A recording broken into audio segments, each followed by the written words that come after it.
UP विधानसभा का monsoon सत्र आज से शुरू होने जा रहा है। 5 दिन यानी कि 11 अगस्त तक चलने वाले सत्र में एक तरफ जहां योगी सरकार की ओर से कई प्रस्तावों को सदन की मंजूरी दिलाने की तैयारी है, वहीं दूसरी तरफ विपक्ष की रणनीति सरकार को सदन में घेरने की होगी। विपक्ष इस बार छुट्टा जानवर, महंगाई, खासतौर पर टमाटर के दावों को लेकर सदन में हंगामा करने की तैयारी में है।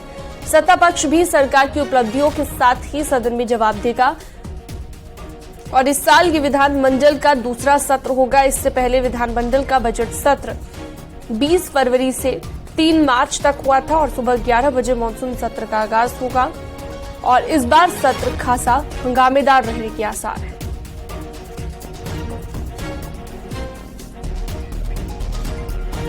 तो 11 अगस्त तक चलेगा यूपी विधानसभा का मानसून सत्र और इस बार सत्र में जहां एक तरफ सत्ता पक्ष ने पूरी तैयारी की है, विपक्ष ने भी तमाम मुद्दों को लेकर सत्ता पक्ष को घेरने की तैयारी की है। कहा जा रहा है कि इस बार भी हंगामेदार ये सत्र रहने के आसार है, लेकिन उससे पहले कल सर्वदलीय बैठक हुई और सभी दलों से ये अपील की गई कि सुचारू रूप से सत्र चल पाए।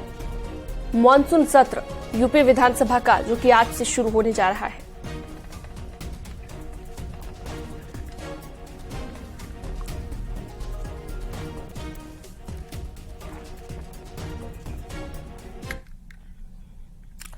आगे बढ़ेंगे और बात करेंगे उत्तर प्रदेश के मानसून सत्र के बाद जिस तरीके से केंद्र में मानसून सत्र लगातार जारी है, संसद में लगातार कई मुद्दों को लेकर भी चर्चा हो रही है।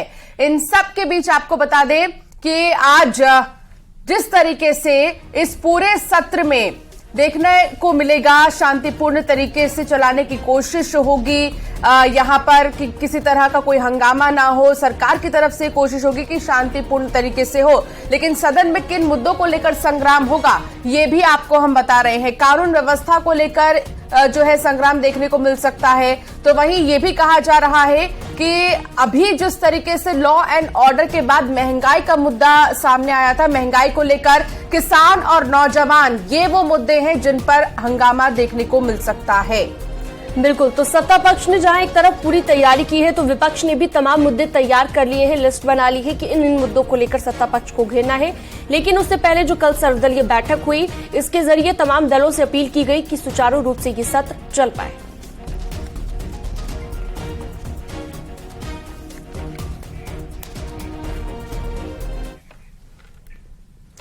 लखनऊ लोक भवन में बीजेपी विधानमंडल दल की बैठक हुई। इसमें मानसून सत्र को लेकर चर्चा की गई, जैसा कि हमने आपको बताया।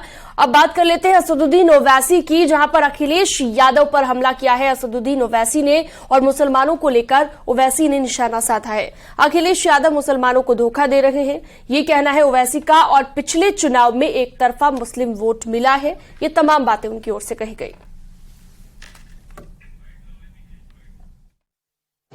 अखिलेश यादव ये कह रहे हैं कि अखिलेश यादव ये कह रहे हैं कि असली हिंदुत्व को बचाना जरूरी है।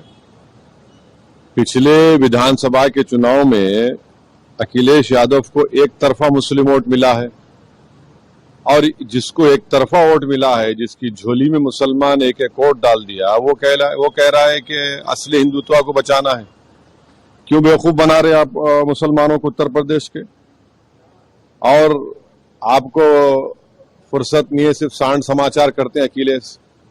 ये तमाम बिचौलिया जो है, ये जो मिडिल मैन है, जो मुसलमानों को उत्तर प्रदेश के धोखा देते हैं कि भाजपा को हराना है, भाजपा को हराना है, और फिर वोट दिला दी अखिलेश को, तब भी भाजपा जीत गई।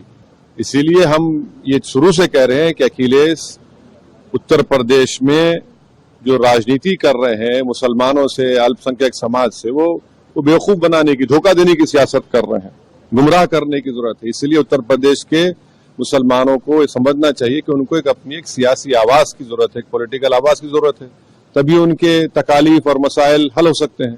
आप कब तक ऐसे ढोंगियों का साथ देंगे जो असली। और अब बात होगी, लोक भवन में बीजेपी विधानमंडल दल की बैठक हुई और इस बैठक में मानसून सत्र को लेकर चर्चा की गई। विपक्ष को जवाब देने के लिए प्लान तैयार किया गया है। बीजेपी विधानमंडल दल की बैठक में सीएम योगी, भूपेंद्र चौधरी, दोनों डिप्टी सीएम, सहयोगी दल के विधायक, मंत्री और बीजेपी के सभी विधायक, एमएलसी मौजूद रहे। तो विधानमंडल की जब बैठक हुई तो यहां पर कई बड़े नेता मौजूद रहे। विधानमंडल का सत्र है और सभी लोगों को जनता के विषय रखने का, उनके समाधान की ओर सरकार का ध्यान आकर्षित करने का अधिकार है लोकतंत्र में हम सब लोगों को। और मुझे विश्वास है कि सारे जनता से जुड़े विषयों पर सभी दलों के लोग सार्थक चर्चा करेंगे और हम सब लोग मिलकर प्रदेश के विकास के लिए जो जो आवश्यकता होंगी इस सत्र के माध्यम से उन विषयों पर चर्चा करेंगे। हमारी सरकार लगातार प्रदेश के चतुर्मुखी विकास के लिए काम कर रही है और ये सत्र उत्तर प्रदेश के लिए बहुत ही महत्वपूर्ण है डेवलपमेंट के लिए। और आप देखेंगे कि ढेर सारे नए विधेयक भी हम जन सामान्य की सुविधा के लिए ला रहे हैं। और सबसे बड़ा सब्जेक्ट हमारे सामने ये है कि उत्तर प्रदेश में लॉ एंड ऑर्डर नंबर 1 का है और हर स्थिति में हम प्रदेश के गरीब आदमी को अपने एजेंडे में लेकर के चल रहे हैं। आप देखेंगे विभिन्न विषयों पर चर्चा भी होगी और जो विधेयक पास होंगे उससे जन सामान्य के जीवन स्तर को ऊपर उठाने में हमें मदद मिलेगी। हम उत्तर प्रदेश के सदन के माध्यम से प्रदेश के विकास को सुनिश्चित करना चाहते हैं और मुझे लगता है कि अगर विपक्ष भी उत्तर प्रदेश के विकास चाहता है, उत्तर प्रदेश में तरक्की चाहता है, तो सदन की कार्रवाई ये चलनी चाहिए। सदन की कार्रवाई से हम प्रदेश भर से जुड़े मुद्दों को सदन के पटल पर रखते हैं और डेवलपमेंट के काम होते हैं। सदन की कार्रवाई बहुत इंपॉर्टेंट एक अंग है हमारे लोकतंत्र का और विपक्ष प्रदेश के विकास में अपना सहभागी बने, एक आदर्श विपक्ष की भूमिका निभाए और सदन में हमारे साथ तालमेल बैठा के प्रदेश के विकास को सुनिश्चित करें। और यह वक्त तो चला एक छोटे से ब्रेक का। खबरों का सिलसिला लगातार जारी रहेगा।